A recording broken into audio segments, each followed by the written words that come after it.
Pray. Lord, we do thank you again for this day. Thank you, Lord, that you've allowed us to live to see another morning and another day. Lord, we ask you to bless the people that come before us here. Thank you for these representatives and senators and the time and the effort they give to better our state. We just ask you to give us wisdom and guidance in all that we do, that you be pleasing with the results that we present. Go with us now. Bless this meeting in Jesus' name. Amen. All right, Senator, thank you, man. I appreciate your work today. Let's see, see if that mic's working down there. It does, you might have to pull it up real close to you, sir. Well, thank you, Mr. Chairman, and members of the committee. Appreciate the conversation that we've had throughout the last couple of weeks, and also appreciate the chairman of the subcommittee yesterday. This has been a process where we've really attempted to create a bill that's going to help everybody involved in all three tiers. There's disagreements on some of these things, and we recognize that. And our job is to come up with public policy that's responsible and beneficial to commerce. And one of the reasons I even got involved in this bill was relating to trying to be pro small business and help out some of these breweries and now distilleries in our great state. And I think that the bill achieves that. So I think most of the Mr. Chairman, I can do what's your pleasure. I can talk line by line on the bill, but I think we've talked it to death at this point. I would like to say that in subcommittee yesterday, we talked on and on about an amendment, and we've talked to a couple of people along the way, and I understand that if the committee may not entertain the amendment, but there are some discussions about it being discussed further along in the process, and I can talk to you about that after the committee. But Why don't you just present the high points of the bill, if you would, what we're attempting to do with the breweries, the distilleries, the high points of the bill, if you would, that for those that weren't in subcommittee. Okay. Some of us have gone through this bill quite handily, but some may not be as familiar with it. So hit the high points quickly, and we'll then ask questions if they have any. Yes, sir, Mr. Chairman. So we had originally come to the Senate side with a bill that was going to increase revenues for these small businesses by allowing them to sell a limited amount of their product directly to the consumer.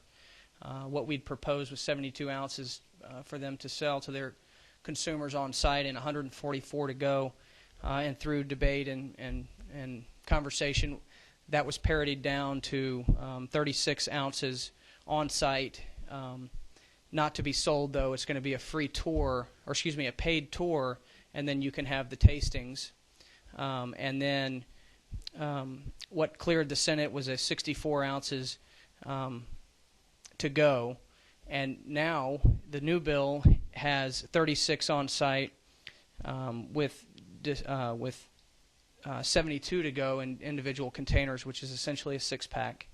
And then we've added the distilleries, which is 3 half-ounce samples and 750 milliliters to go. And everyone's agreed to that and is pleased with that progress. The one thing that was in the Senate side that's not in the House bill is allowing brew pubs to have 64 ounces to go. And so those are the major changes that have been dealt with along the process. I think this is a great bill for distillers. It's a good bill for breweries, and it's could use a little bit of improvement on the brew pub side, but it's one that has been through a lot of debate, and so here we are. But I'd be happy to entertain any questions. All right. Questions for the author today? Representative Diffenbaugh. Senator, I have a question concerning, I thought I heard one thing and then I thought I heard something else, so it's just clarification. With the brewers, they can sell up to a six-pack, but not a growler. No, I apologize for the confusion, Representative. They cannot sell any of their product directly to the consumer. They can sell a tour and then give a free souvenir in the form of the six-pack away. Or a growler, or just a six-pack? There's no more growlers involved. No more growlers, okay. In the legislation. All right, So the six-pack's the only way they could sell it if they didn't have the way of bottling it or anything? Well, the bill does give everybody that's in the bill, so that's breweries, distillers, and brew pubs, the ability to package and can. How to would bottle. a small brewer justify canning? John, let me stop you here. On line 214, page 7, a free souvenir means a complimentary sealed container or containers of malt beverage with a total liquid capacity that does not exceed 72 ounces. So they've got an option there. They do have the option of both of these. So they can do a growler or individual containers up to 72 ounces. But let's be careful of the wording here. We're not selling this stuff. They're having to buy a tour. They're not allowing these folks to sell. You got to take a tour, go through, and then you're able to go out with a sample of the wares, either one container or 72 ounces in individual beers. But we're not allowing them to sell. That's something we want to get away from. I apologize Thank for you. the confusion. We had defined growler in the Senate side, and that's what we had changed, so there's no definition. But It's just growlers are allowed ounces. under, it's a term that has no definition, but yes, you can pour some in a cup like this and then screw the top on and leave with it. Thank you. Okay, thank you. Number 15, Mr. Floor Leader. Thank you, Senator Hill. Appreciate you being here. I just kind of picked up on this a little bit late, but you talked about on the brew pub side, you thought there was room for improvement. Can you expand just a little bit so I'll at least know where I'm coming from? It's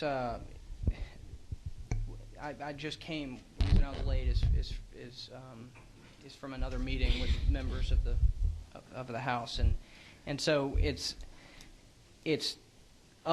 potentially going to be, y'all can consider the amendment if you'd like today, or you can consider it on the floor. But there's an amendment to allow for brew pubs to leave with 64 ounces. That was going to be more like retail sales, and we've got some issues with that amendment right now, so we're not going to be considering that amendment today. Yeah, but that's not something we're planning on taking up today. Okay. No, sir. Not planning on taking any amendments today. No hearings. We're going to go with what we've got right now. Any other questions from the committee?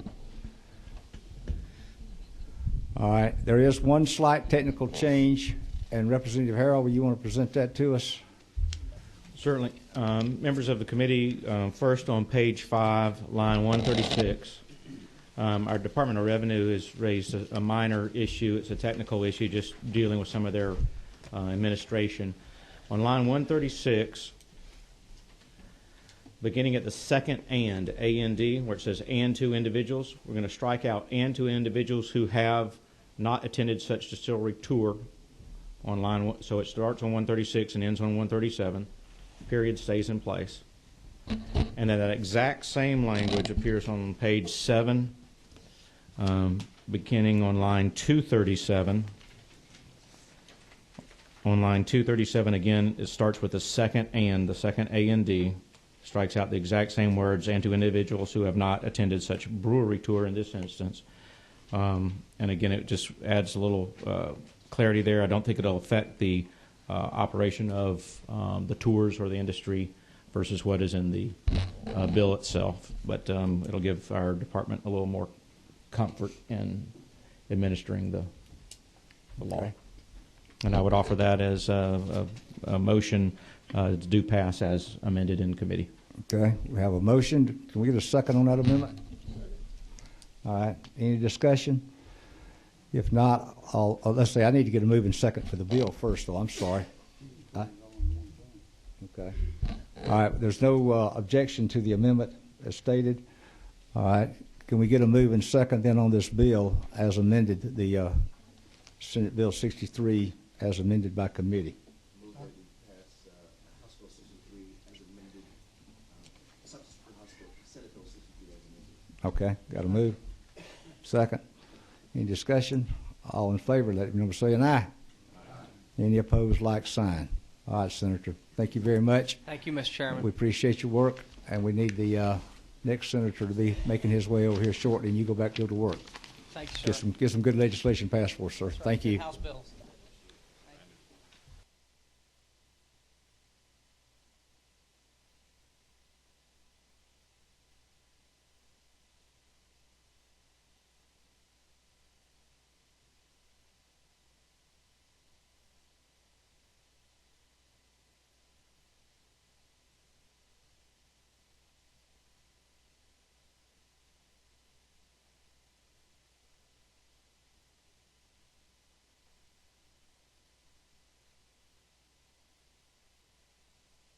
Man, that was quick timing.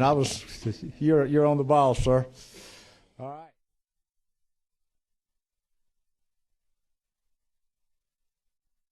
Anybody that you need to bring with you, my friend. I'm sorry to bring you out today. I know you got a lot of stuff going on across the street, and we thank you for your work. Well, But I got here on time. My Honda started this time, so. okay, yeah, well, I was just asked, was I getting ready to buy a Honda? One of the guys from before you come in. All right, we're taking up Senate Bill 190 at this time, LC 344656ERS, I think is the number we're looking at. Thank you, Mr. Chairman and members of the committee. I've asked Mr. Joe Kim to sit with us. He's counsel for the COAM, and we would like to go through the bill with you and hopefully answer any questions that you may have. This, of course, is a cleanup from 457, which was a couple of years ago, and I think that we found that to be very advantageous for the state and for the industry as a whole. So referring to Section 1, we creates a definition of master licensee,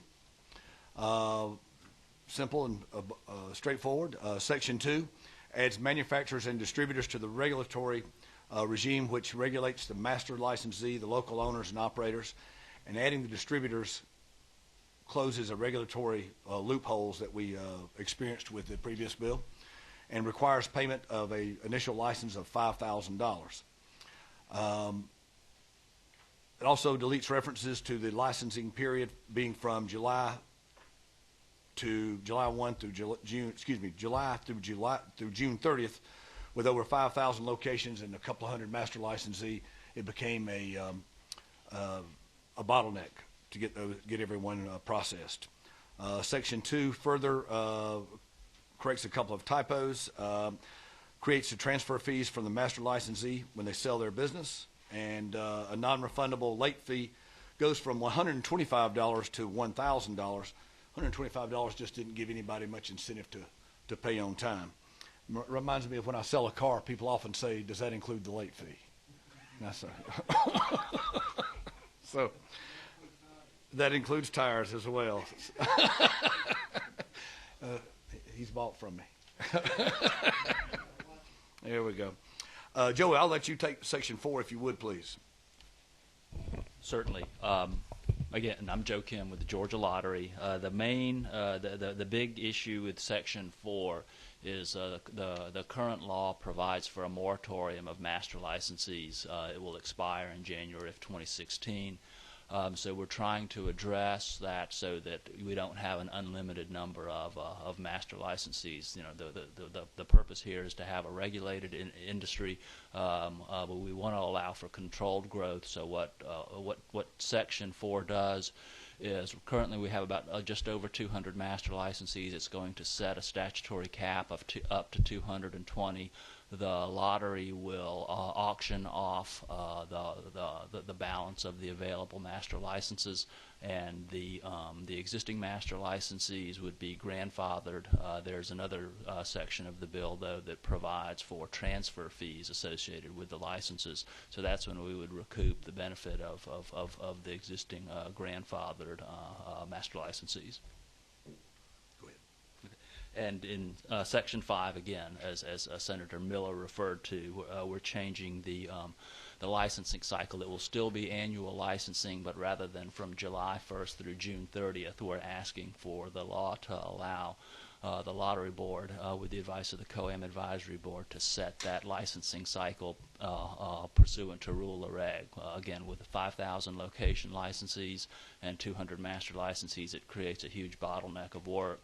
people get their and everybody's just waiting for their license for the next year. So we're just trying to create a more orderly and balanced workflow associated with the processing of the licenses. In Section 6, we're addressing an unintended result of the original legislation. It's called the 50% gross receipts rule, and essentially what the statute currently says is that a store's total receipts, no more than 50% of the store's receipts can come from the COAM machines that are in the store. The purpose there is to prevent game rooms. You don't want all the store's revenues to essentially just be a front for a game room. But one of the challenges that the store owners face is the money that goes into the COAM machine. Half of that they don't even get to keep. They have to pass on to the master licensee because the statutory scheme provides for a 50-50 revenue split. So if a store makes $10,000 in total receipts and $6,000 goes into the COAM, they're in violation of the law, even though they only get to keep $3,000 because of that $6,000, $3,000 they don't get to keep. It has to go back to the master licensee, and so we're excluding from the COAM receipts the money that the store owner does not get to keep.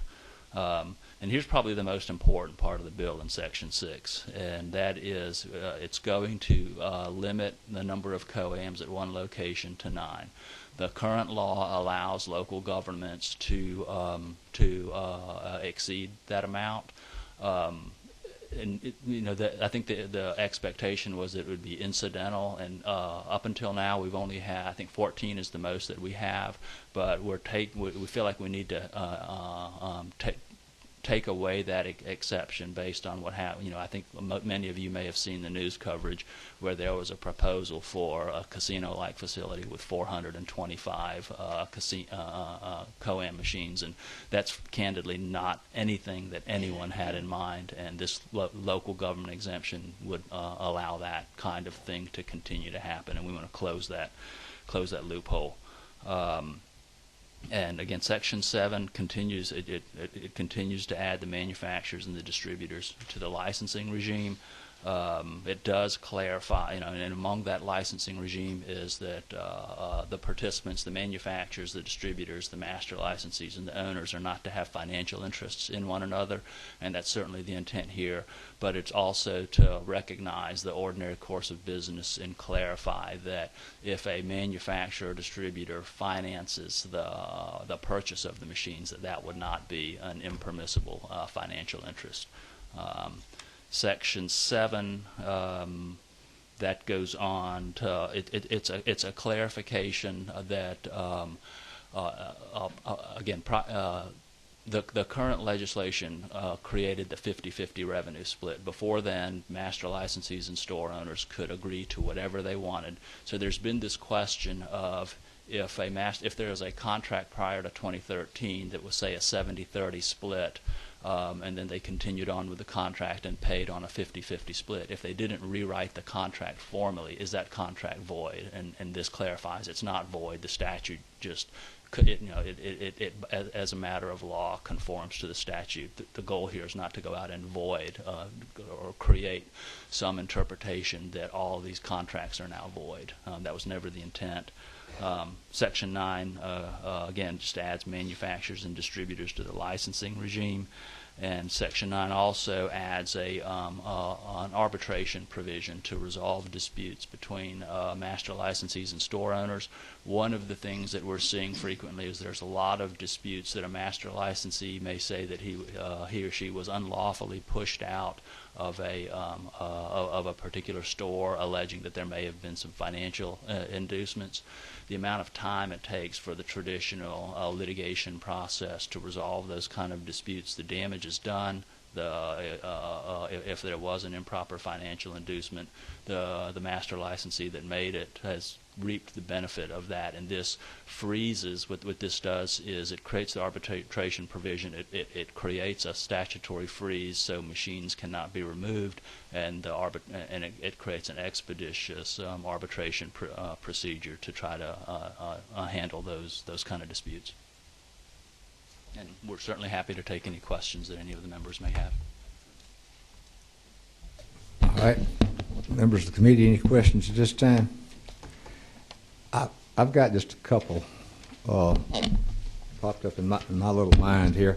Now, the corporation that you were talking about on that last point, I take it that's the lottery corporation? Yes, is sir. the one that's going to do that. It's not defined in here, but I take it it's defined in other parts of legislation. So the lottery corporation would be the one that would be the provisions for the hearing officers and appointment there. Yes, sir. Now, on lines 271, 274, page 8, when you were talking about in section 7, the agreements that were entered into prior to April the 10th, 2013, if they had a split prior to that was a 70-30 or whatever, you guys are mandated a 50-50 split now. But you're saying, make sure I understand that if it was entered into prior, that y'all going to honor that agreement, or are they going to have to change it? No, what we're saying is that it's 50-50. The fact that they didn't go and rewrite the agreement, there's some question as to whether that agreement is now voided and that there's no contract and anybody else can go in. Our position is that that contract is conformed now to the statute. They got to be 50-50. Right. Okay. I was trying to make sure if that was something grandfathered in under the old split, but this is, they've got to go with the 50-50 split. And I was thinking up on 244, I was thinking with this legislation passed several years ago that we had limited to 9 machines in a location at that time. Was that something incorrect on my thinking? I think that was certainly the expectation, and there was a minor carve-out for, and the state law does say 9, but it gives local governments the ability to go above 9. And so I think the expectation was everybody would be around 9, and we didn't want to tie the hands of the local governments. But what's happened with that discretion was somebody went and tried a 425 COAM facility. Yeah, messed it up for everybody, huh? Okay. All right, I think that answered all my questions that I had. Number 23, we have generated a question here. Yes, Thank Ms. you, Braddock. Mr. Chair. So can you go back and explain the Section 9 part about, you said there was some dispute between the licensee and the owner? Yes. Just to kind of describe that for me so I can understand. Sometimes, one of the things is that a master licensee may approach a store that has another master licensee's machines in and say, "Take my machines," and then the store will push out the current master licensee and bring in the new master licensee, and so the master licensee that's pushed out, they're thinking, okay, this is a statutory 50-50 split. Why do you care whether it's a 50-50 split with me or with another master? So they're thinking that there must have been a financial inducement to have pushed me out and brought someone else in. Mm-hmm. It takes a long time to go through the civil discovery process to resolve that dispute. So what we're trying to do here is create an arbitration regime which freezes everything, and that dispute, while that dispute goes through an expedited arbitration process. And so all 3 parties have to come to the table with the arbitration? Right. Okay. Thank you. Thank you, Representative Braddock. All right, I see no other questions at this time. We've got a few presenters, 4 people signed up to talk on this bill.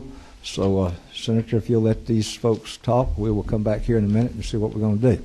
You got just a minute. Mr. Speaker, Speaker Coleman, you want to come up and share with us some information on this legislation?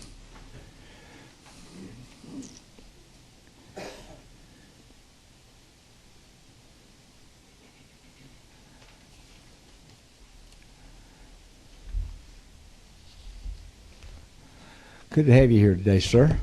Thank you, Mr. Chairman, members of the committee. We appreciate your hard work. It's highly unusual, but we found a flaw in this legislation we'd like to talk to you about. Surely not. We have one little issue we'd like to bring to the committee, and one minor change we'd like to talk to you about. Number one, unless it was changed and we don't know about it, the in keeping with the concept of division of responsibility and being able to keep up with the master licensee and the operators and that kind of thing, there seems to be an issue where a operator can manufacture machines, but a manufacturer cannot be an operator. We assume that's a mistake. It certainly doesn't sound fair if that's the law. There's another issue we'd like to talk with you about, and that is something that'd be good for the state, good for the lottery, good for Hope scholarships and everything else.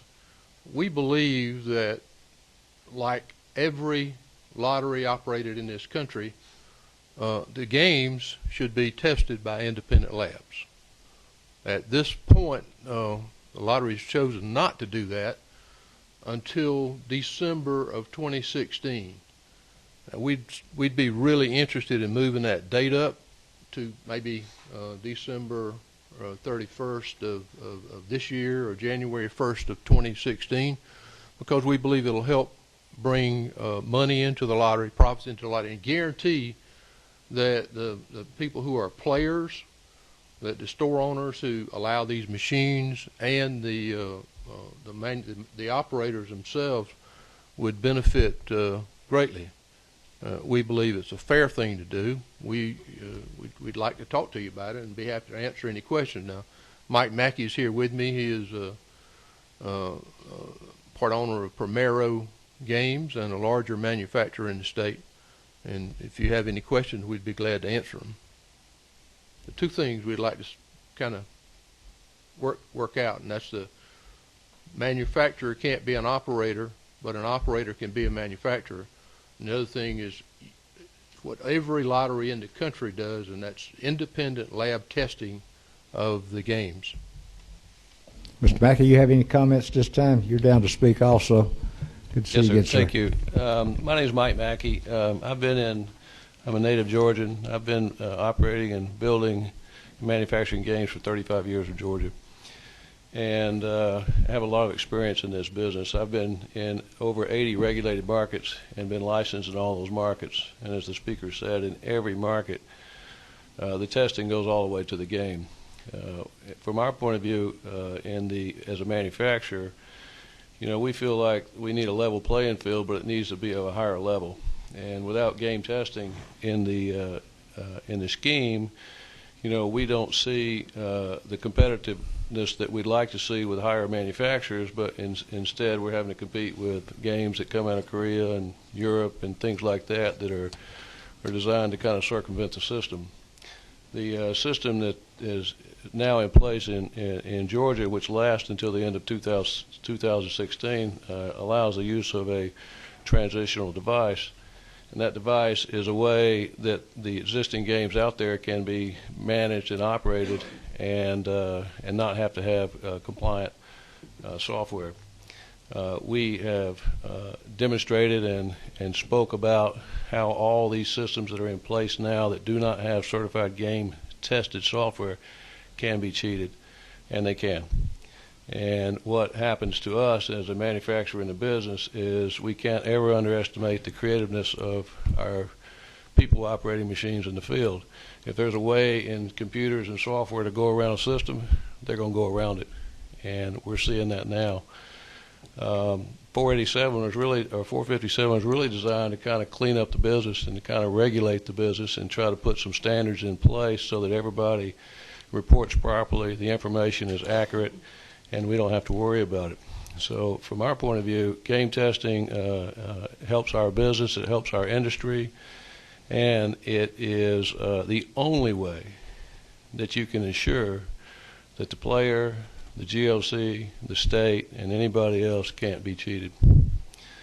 And we'd like for you to consider that as the final thing to kind of, if you're going to do it all, go all the way. But now that's going to go into effect automatically. You said 2016, 2016, that will go into effect.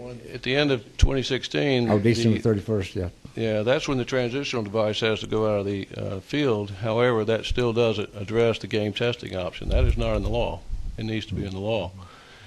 The cost of this is really not much. We're only talking about an 80 to 90 day return on investment. you know, if somebody had to pay double what they're paying now in the market to make sure that everything is compliant. So we're not talking about a big burden on the industry. We're not talking about things that they don't already expect. We're just asking for the law to be corrected so that it is a complete law and it goes all the way through like all other regulated businesses are. Yeah, we pay for the testing. The manufacturer has to pay for the testing, so it doesn't Right. affect the operator. So what I'm hearing is your machines would, or your device would be tested and would be already be in compliant for what would have to take place in December of 2016. Is that right? No, I'm not quite sure I understood the question. However, there's a transitional, There's a transitional device they can buy now that puts them in compliance until they can testing use the takes over. transitional device on existing equipment to the year December 31st, 2016, a year and a half from now. Right. That transitional device can be beat, it can be tricked, it can be cheated. We've demonstrated it, and we know that it's there and it's available in the market. It's a shortcut that was chosen based upon the cost considerations to the operator. But when I read 457, it talks 10 times about integrity of data, integrity. And only once does it say cost considerations. And the cost considerations that are now are an 80-day return on investment, which is really not much. Okay. Got a couple of questions for you. Let's see. Number 16. Thank you, Mr. Chairman. I just happen to know that the Primero is a very fine company. The integrity speaks volumes. It would seem to me that game testing is the most reasonable way to go and assure Georgians would get Georgia consumers get the kind of protections that they offer in most other states. The amendments that were suggested here, do we have a way to do that? Do you have a amendment that you can offer for the committee, or it almost seems as though that we should be obligated to address these kinds of issues? Is that a question? Are you coming up with a question here? Yes. Is there an amendment? We do have the language. Actually, excuse me, I misspoke. It's not actually in the law. It's understood that they're all be connected by December 31, 2016. No, let me make a correction. What's in the law right now is the communication protocol that the machine uses to talk to the GOC-backed server has to be tested. The game software itself does not have to be tested. So when you're in the lab testing the protocol, you should test the game. But that's not what's in effect now. At the end of December 31st, 2016, it still doesn't have any provision for game testing. So it should be put in there. It may come at some time in the future, but right now it's not there. Okay. Number 1, Representative Welch. Well, this sounds like pretty important technology, and make sure I understand what it is. It's software, is that right? And it's a software that just tests and verifies what's been sent back to lottery. Is that correct? Yeah, typically game testing is software. However, they do test the board to make sure the board complies with certain guidelines where it can't be manipulated or cheated or modified in any way also. So it is software on board. And I assume that those that are able to do the testing and provide the software are that information is protected, proprietary, I would assume. Yeah, it's proprietary to the manufacturers, and it's kept proprietary by the gaming labs. Okay, so who manufactured the software? Well, we write software, and we have software written for us. But typically, your manufacturer is the holder of the software and is the one who has it licensed and protected. Okay. Are there any other manufacturers that have this software or similar software? Yeah, there's 3 or 4 now already in the market. Okay. And were these issues that you're raising to us today, were these brought before the Senate committee when it heard the bill? I was not here. I was on a retreat that week, so I don't know. Okay, so is it fair to say this is the first time that this is being presented to one of the committees for review and consideration? No, we've been talking. Actually, we probably made a little bit of a mistake in that we talked to the Lottery Commission about it from time to time. Representative Ben Harbin has a bill that is would set the date for December 31, 2015. We talked about doing it January 1, 2016, and we've not been able to get it out of committee. So And that bill is in our committee, and it's not been asked for. yes. So he's not come to us and asked for it. So that same bill has been in our committee, and it's not been asked for this year. That would do this. Yeah, that's exactly right. And it's not been heard, has it? No. So the same thing has not been heard. I didn't mention that a while ago. Thank you. All right, well, no more questions this time. Let me ask one other question, though. On the manufacturers can operate machines, but operators can't manufacture. Is that what you said? I don't understand what was going on with that. Maybe somebody can clear that up for me. Yeah, basically, there's separation in every industry like this. You have a location, you have an operator or a master license holder who owns the machines, you have a distributor, and you have a manufacturer. Typically, there's separation where, a location, and in the bill now, the location can't be an operator can't own a location, distributor can't be an operator, or a location owner or manufacturer can't be any. However, the master license holder can manufacture their own machines for their own use. And they can, as long as they use them one day, then they can sell them into the market. And when we look at it, as manufacturers, obviously we want to protect our industry, but we also know that the reason that master license holders are not allowed to manufacture machines is it gives them another opportunity to maybe work them a little differently. So there's reasons in compliance that there's separation there. I owned a master license when this bill first came out, and I was forced to sell my master license because as a manufacturer I couldn't operate games. And we believe that falling in line with all other regulated industries, they should follow the same separation. So an operator of machines should not be able to manufacture their own machines. Okay. All right, so we got two more speakers. Our time's running short. We're going to hear from them. Thank and you. We'll move forward.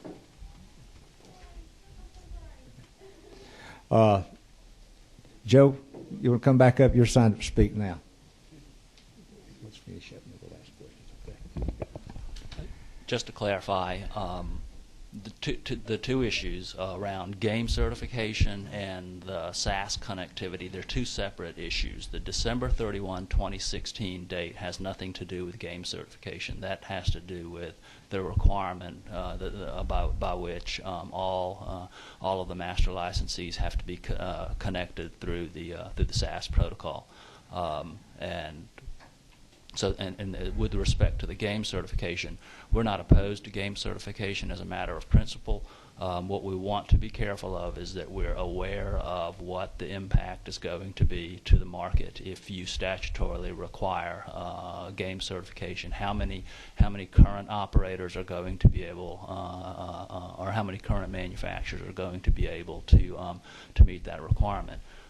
It's a discussion point that the COAM Advisory Board is continuing to have, but I would caution imposing a statutory requirement on manufacturers that may limit competition. Very candidly, that's the reason that we had why the SAS requirement did not have. We allowed the transitional solution through December 31, 2016, because when we were working on the contract for the central accounting terminal, there was a concern in the marketplace that SAS is going to be required as soon as the contract is awarded. That was not going to allow enough time. You had one dominant provider in the state, and essentially they're the only ones that are going to be able to meet that requirement.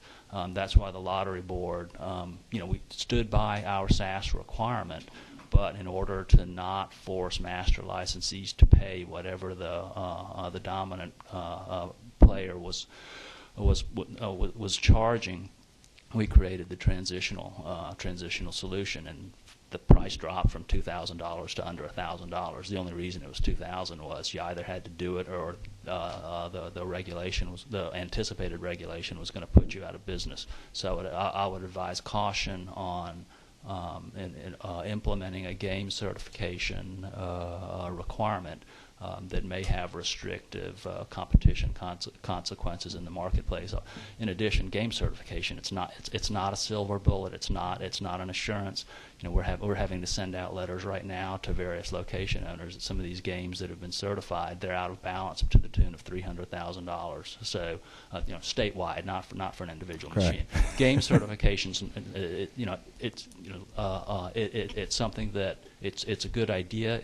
We're not opposed to it in principle, but we don't want it to be put in the statute and then have the potential unintended consequences or unknown consequences around how much it's going to restrain competition. With respect to, I think that Representative Welch asked a good question. Is this the first time that this issue has come up? We actually worked with Primero on the Senate side, and we amended the bill. We took out a very large section of the bill that provided for manufacturers had to sell to distributors who had to sell to masters, and so we've been working with them. This issue about the manufacturer and the owner having interchangeable roles, it's a new issue. I really don't know, I haven't thought it through. I looked at the code section very quickly. I don't really see how an operator is a manufacturer. It says, an operator is any person, individual, firm, company, association, or other entity that exhibits, displays, or permits to be exhibited or displayed in a place of business other than his own, any bona fide co-am. I don't see anything in there about manufacturing and assembling machines. So it's a very quick read. It's the first time the issue has come up. We're opposed to the amendment, as Representative Deffenbaugh said. We're not opposed to game testing as a matter of principle, but we think the place to have that discussion is with the COAM Advisory Board, where the industry can collectively weigh in on that question to make sure that there's not a restraint of trade or some kind of anti-competitive consequence as a result of making the decision. Okay. Thank you, sir. We have one more speaker, Ms. Sheila Humberstone. Would you come up, madam? Share with us your wisdom on this issue.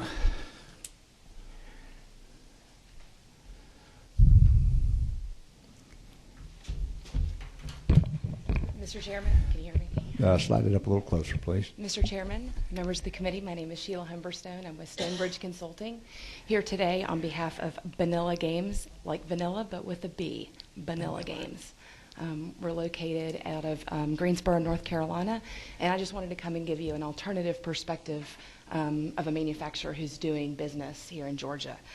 First and foremost, just as a bit of background, I think it's important to recognize we keep using the term gaming, and I think we're missing two distinctly different categories here. One is gambling, which we don't do other than the obvious way here in Georgia, and the other is gaming. And that's what this bill is all about. It's about the coin-operated amusement machines. It's not about gambling. Where lab testing is incredibly important is when you've got jackpots, when you've got no skill, and you need to make sure that everything falls to the letter of the law.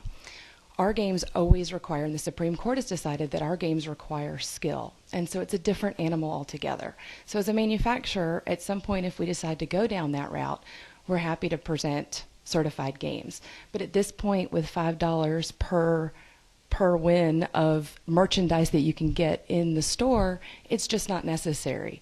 We're putting where we need a splint, we're putting a huge cast on an issue. So I just wanted to give you that perspective.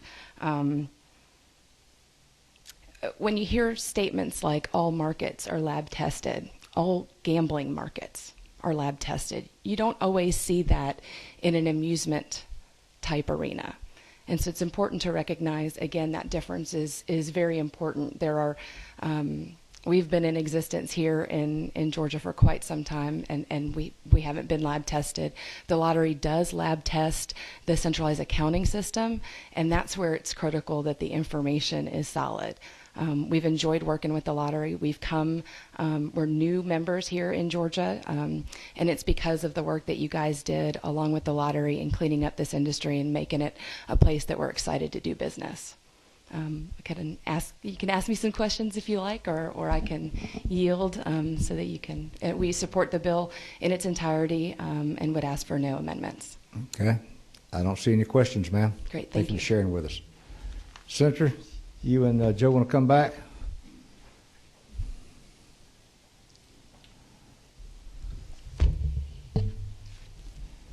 Thank you, Mr. Chairman. He's telling you about Hondas, man. I'm sorry. You can't get good help. I'll get with you later, Tom. All right, we got the bill before us at this time. We've had testimony. We've had some discussion. We've heard some pros and cons on some amendments. The bill is before us. Any other questions for the gentleman, the senator, and Mr. Kim at this time? Representative Harrell. No question, but at the proper time, I'd be pleased to make a motion. All right, I see no questions. Let's make a motion. Mr. Chairman, I move do pass LC 344656 ERS to substitute the Senate Bill 190 as presented. Second. Got a move and a second. Any further discussion? Yes, sir. Is there an amendment that is being offered? Representative Mitchell mentioned an amendment earlier. Representative? I would certainly like to think that the industry can get up to speed and there would be no competitive disadvantage by moving up the date. The point was well made. Perhaps we could make a Solomon-like decision and perhaps split the difference, as I do perceive that there are some advantages to consumers for testing. I'm not sure exactly where we went with that discussion there, but I'd like to propose, we're talking about a 12-month difference now? Yes, sir. I'd really respectfully request favorable consideration of the bill without amendments. we do have the bill in the separate bill that's over in the House, our committee, that's never been asked for.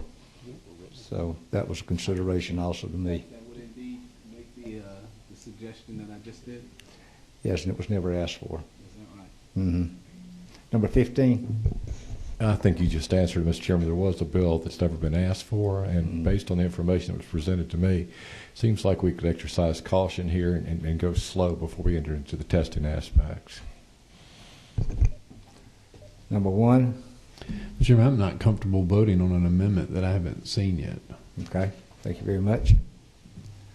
All right, we're back to a move and second on the original substitute Senate Bill 190. Any further discussion? Hearing none, all in favor, let it know by saying aye. Aye. Opposed, like sign. All right, committee, I think we are done. Appreciate you, and I understand Senate rules are starting to meet now. If you've got bills in Senate rules, I just got a text. Come on, Mr. Chairman, I'll help you. Hey, I need your help, my brother. Thank you.